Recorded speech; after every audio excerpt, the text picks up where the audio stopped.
Doctor Mizanur Rahman Azhari তার উদ্বোধনী যেই মাহফিলটা হয়েছে, লক্ষ লক্ষ মানুষের সমাহার সেখানে হয়েছে। ও দুনিয়ার মানুষ রে, ওই পেকুয়ার ময়দানে প্রথম উদ্বোধনী বয়ান দিয়ায় মিজানুর রহমান আজহারী প্রমাণ করে দিয়েছেন এই দেশের মানুষ ডক্টর মিজানুর রহমান আজহারীকে মনে প্রাণে ভালোবাসে। কথা কোন ঠিক কিনা? মিজানুর রহমান আজহারী আমাদের অহংকার, আমাদের গর্ব। ঠিক তেমনি ভাবে হযরত ওমরের মতো গর্জন দেওয়ার জন্য আল্লামা মামুনুল হক সাহেব, তিনিও আমাদের অহংকার, তিনিও আমাদের গর্ব। আবার মানুষের কলিজার ভিতরে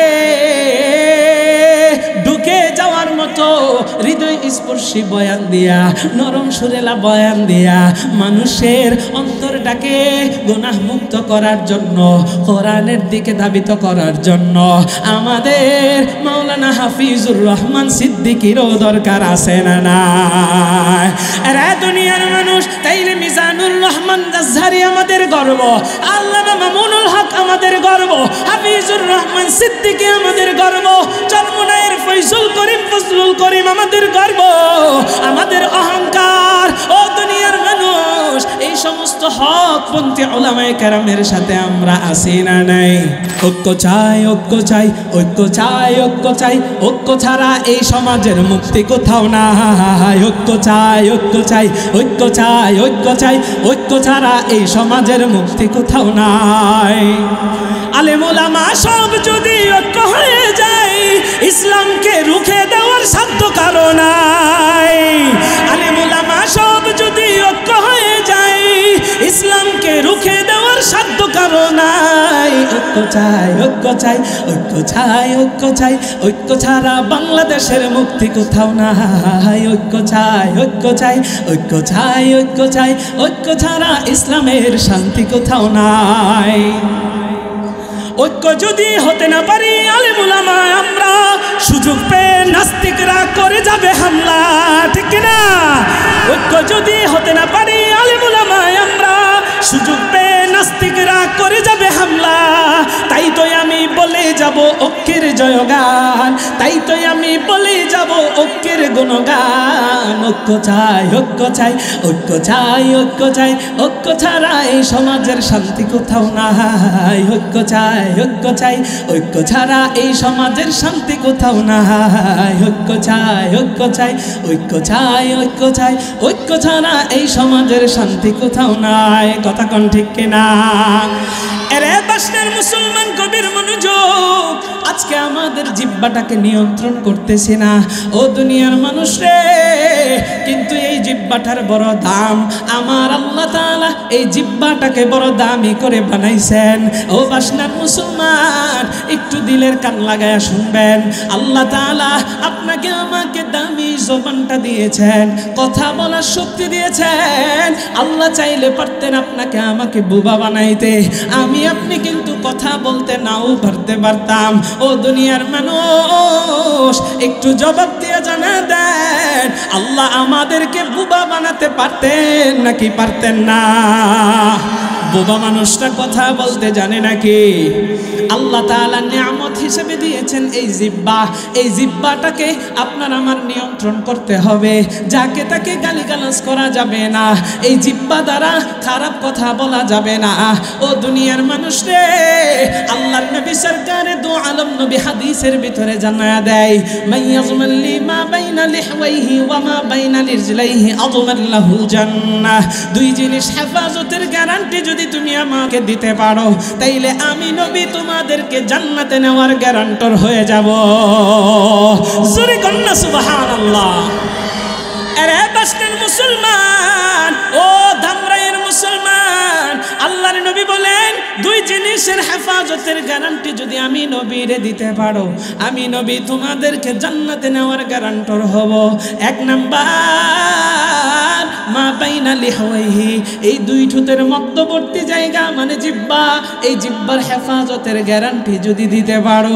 ও দুনিয়ার মানুষ রে, আল্লাহর নবী কত সুন্দর অফার দিয়ে রেখেছেন। অফার আমার আপনার খবর নাই, এই দামি জিহ্বাটাকে যেখানে সেখানে লাগাইতেছি, অথচ কোরআন তিলাওয়াত করতে হলে জিহ্বার দরকার আছে, কোরআন তিলাওয়াত করতে গেলে জিহ্বাটা প্রয়োজন আছে। আল্লাহর নামের জিকির হয় এই জিহ্বা দিয়ে। আপনি আমি এই জিহ্বা দিয়ে আমার মহান রবের পবিত্র নাম দইরা ডাক দেই। ও দুনিয়ার মানুষ, আমার আল্লাহ তাআলা মায়ের গর্ভেই তো আপনার আমার জিহ্বাটা যেন নাপাক না হয় সেই জন্য সেখানেও হেফাজত করেছেন। আমি আপনি যখন মায়ের গর্ভে ছিলাম, আমার আপনার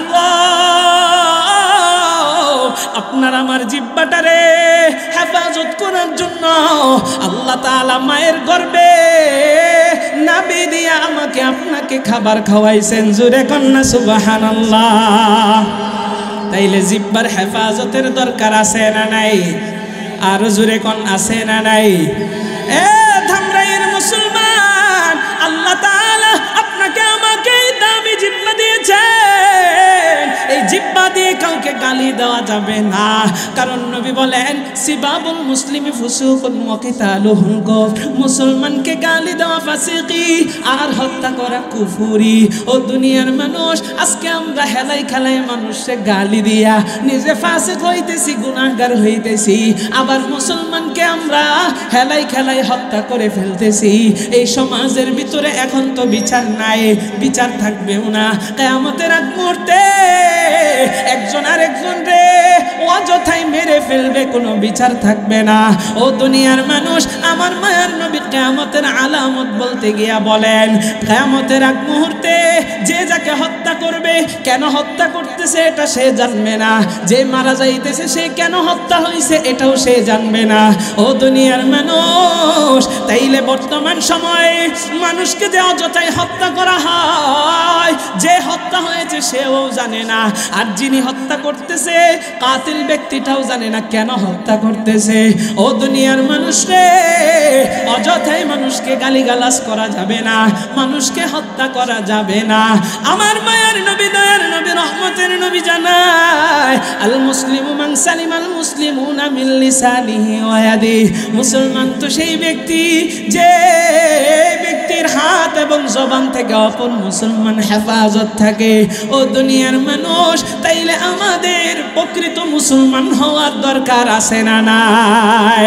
ইয়া আইয়ুহাল্লাযীনা আমানু তাকুল্লাহ হাক্কা তুকাতিহি ওয়া লা তামুতুন্না ইল্লা ওয়া আনতুম মুসলিমুন। আমার আল্লাহ বলেন, হে মুমিনগণ, হে ঈমানদারগণ, আমি আল্লাহকে ভয় করো, বলে ভয় করার মতো করো। ও দুনিয়ার মানুষ রে, আল্লাহ বলেন সাবধান, মুসলমান না হয়ে কিন্তু মৃত্যুবরণ করিও না। ও দুনিয়ার মানুষ রে, আমার আল্লাহর নবী জানায় দেয় এই জবানের হেফাজতের ব্যাপারে। আল্লাহর নবী বলেন 2 নাম্বার লজ্জাস্থানের হেফাজত। ওমা বাইনা রিজলাইহি, যেই ব্যক্তি লজ্জাস্থানের হেফাজতের গ্যারান্টি আমি নবীকে দিবে, আল্লাহর নবী জান্নাতে নেওয়ার গ্যারান্টর হবে। লজ্জাস্থানের হেফাজত কেমন কইরা আমি আপনি করব, একটু দিলের কানটা লাগায়া শুনবেন। বর্তমান সময়ে লজ্জাস্থানের হেফাজত আমরা কিন্তু করি না। লজ্জাস্থানের হেফাজত করার জন্য আপনার ভিতরে ভয় থাকতে হবে একজনের, তিনি কে? ঈমানের পাওয়ার দিয়ে বলেন না তিনি কে? ধামরাইয়ের মুসলমান, লজ্জাস্থানের হেফাজত কেমন করে করবেন? আমার মায়ার নবী, দয়ার নবী জানা দেয় লজ্জাস্থানের হেফাজত করা যায় আল্লাহর ভয় যদি অন্তরের ভিতরে থাকে, যেখানে সেখানে এটাকে ইউজ করা যাবে না।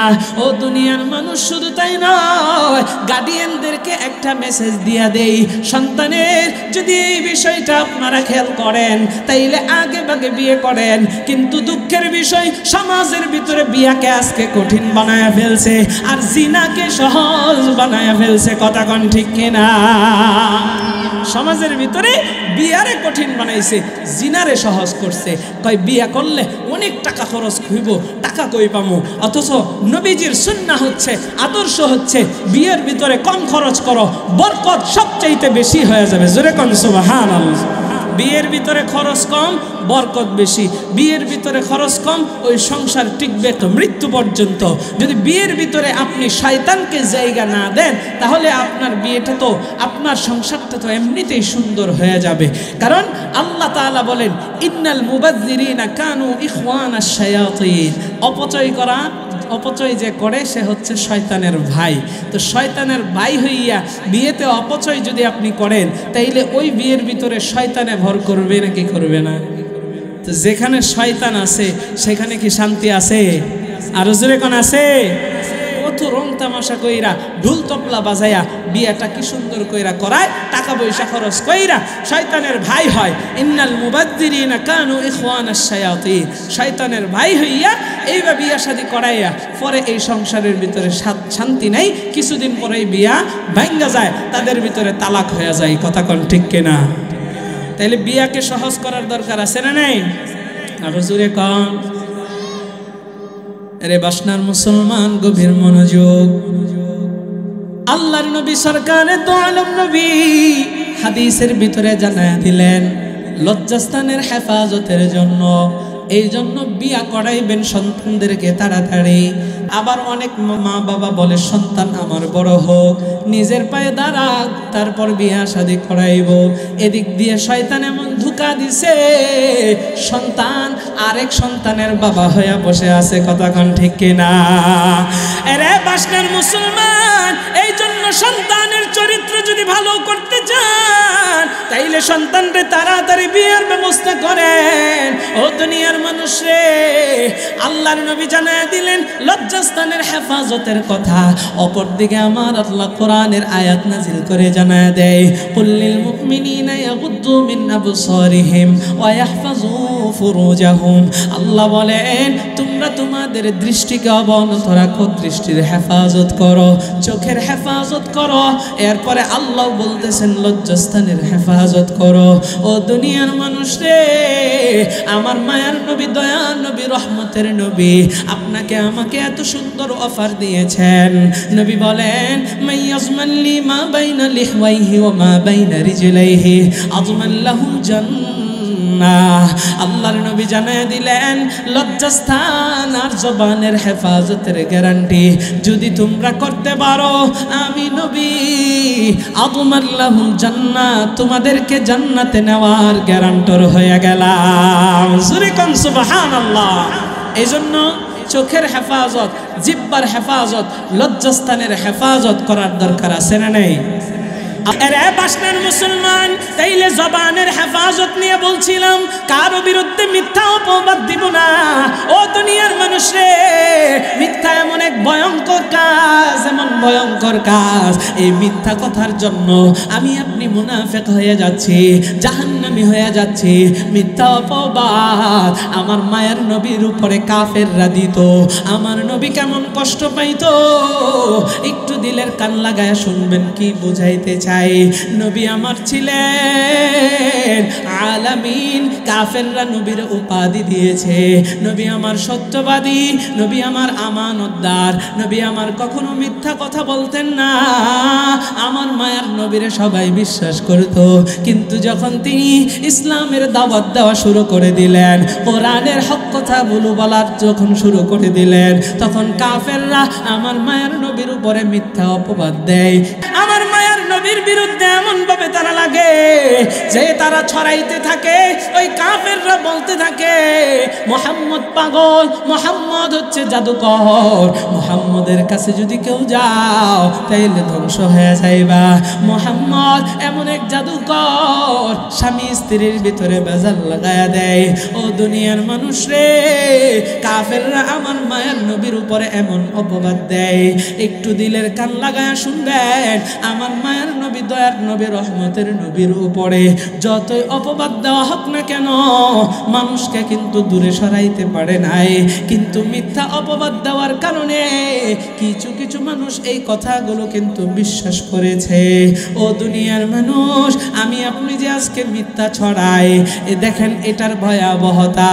আল্লাহর নবী, বিশ্ব নবী, সরকারে দু আলম নবী একদিন রাস্তা দিয়ে হাইটা হাইটা যাইতেছে, হঠাৎ করে দেখে একজন বুড়ি মানুষ ঘরের ভিতরে কাপড়গুলো সবকিছু গুছাইয়া ঘরের দরজার ভিতরে সে বসে আছে।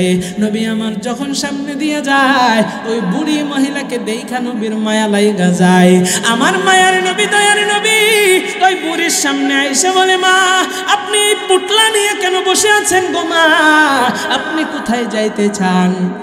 বুড়ি ডাক দিয়া কয়, গণপথিক আমি টুপলা নিয়ে বসে আছি, আমি আমার এই বাড়িটা ছাইরা দূরে এক জায়গায় চলে যাইতে চাই। নবী জিজ্ঞাসা করে, কেন যাইতে চান? বলে, মদিনার ভিতরে মক্কার ভিতরে এমন একজন জাদুকর এসেছে, যেই জাদুকর সংসার ভিতরে বেজাল লাগায়, যেই জাদুকর আমার বাপদাদার ধর্ম ত্যাগ করায়া তার ধর্মে আমাদেরকে নিয়ে যাবে। এই জাদুকর থেকে বাঁচার জন্য আমি একাই, আমার সন্তান নাই, ছেলে সন্তান নাই, মেয়ে সন্তান নাই, স্বামী নাই, কেউ নাই, আমি একাই ভয়ে এই বাড়িটা ছাইরা চইলা যাইতেছি। আমার মায়ার নবী, দয়ার নবী, রহমতের নবী এই মহিলার গালিগুলো গোপনে গোপনে হজম করছে। ও দুনিয়ার মানুষ রে, দেখেন নবী আমার এতগুলো গালি খাইলো এই মহিলার কাছ থেকে, এরপরে একটু টু শব্দ করে নাই, বরং আমার মায়ের নবী বলে, মা আপনার যেহেতু সন্তান নাই, দেন এই পুটলাটা আমি আগায়া দেই আমার মাথার ভিতরে কইরা, যেখানে আপনি যাইবেন সেই পর্যন্ত পৌঁছায়া দে। জোরে কন্যা সুবহানাল্লাহ। এরা ধামরাইয়ের মুসলমান, নবী আমার এবার সেই বুড়ির পুটলাটা মাথার ভিতরে নিলেন। নবীকে কিন্তু গালাগালি করেছে এই বুড়ি। আসলে নবী আমার বুঝেছেন এই মিথ্যা অপবাদগুলো কাফেররা ছড়ায়া দিছে। ও দুনিয়ার মানুষ রে, আমার মায়ার নবী পুটলাটা নিয়ে সামনের দিকে ছুটতে লাগলেন। হাঁটতে হাঁটতে মহিলা যেই জায়গায় যাবে বলেছে সেই জায়গা পর্যন্ত মহিলার এই টুপলাটা মাথা থেকে মাথার ভিতরে নিয়ে নিয়া সেই জায়গা পর্যন্ত পৌঁছায়া দিলেন। এবার আমার মায়ার নবী পুটলাটা রাইখা যখন বিদায় নিবে মহিলার কাছ থেকে, মহিলা আমার মায়ার নবীর ধইরা কয়, বাবা তুমি আমার সন্তানের মতো, তুমি আমার সন্তানের মতো আমার পুটলাটা নিয়া এখান পর্যন্ত হাইটা হাইটা আইসা আমারে যে তুমি আগায়া দিলা, ও সন্তান আমার, আমাকে তোমার পরিচয়টা না দিয়া যাইও না, তোমার পরিচয়টা একটু আমাকে দাও।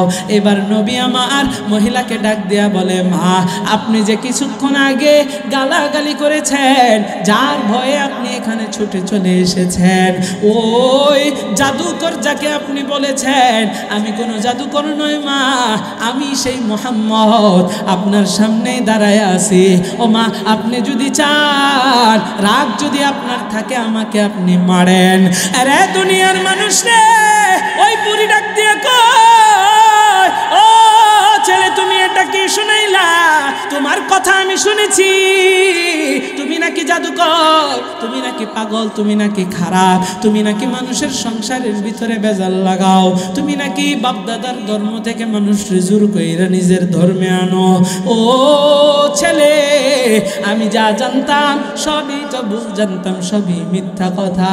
ও ছেলে, আমি তোমার আজকের আখলাক দেখিয়া, চরিত্র দেখিয়া আমার আর সন্দেহ নাই, এখনই তুমি আমারে পড়ায়া দাও লা ইলাহা ইল্লাল্লাহু মুহাম্মাদুর রাসূলুল্লাহ। সূরা বলেন না আল্লাহু আকবার। আরে দুনিয়ার মানুষ রে, আমার মায়ার নবীর উপরে মিথ্যা অপবাদ দেওয়া হয়তো, এই জন্য নবী বলেন, কাফা বিল মারই কাযিবান আন ইউহাদ্দিসা বিকুল্লি মা সামিআ। কারো কাছ থেকে কিছু শুই নাই, সাথে সাথে বড় আরম্ভ কইরো না। যেটা আমাদের স্বভাব, বলা আরম্ভ কইরা দে, যাচাই বাছাইও করি না। নবী বলেন, যদি কারো কাছ থেকে কিছু শুই নেই, বলা আরম্ভ কইরা দাও, এটাই মিথ্যাবাদী হওয়ার জন্য যথেষ্ট। তাইলে গণহারে মানুষকে গালাগালি করা যাবে না, মানুষের বিরুদ্ধে বলা যাবে না, মিথ্যা বলা যাবে না, নিজেকে মিথ্যা থেকে বাঁচানোর দরকার আছে না নাই? দুই জিনিস হেফাজতের কথা নবীজি বলেছেন। তাইলে আমাদের জবান এবং আমাদের লজ্জাস্থান হেফাজত আমরা করব। তো নবী বলেন, আজমাল্লাহুল জান্নাহ, তুমি জান্নাতে চলে যাইবা, জান্নাতের গ্যারান্টার আমি নবী হব। তাহলে এই দুই জিনিসের হেফাজত আমরা করতে চাই কি চাই না?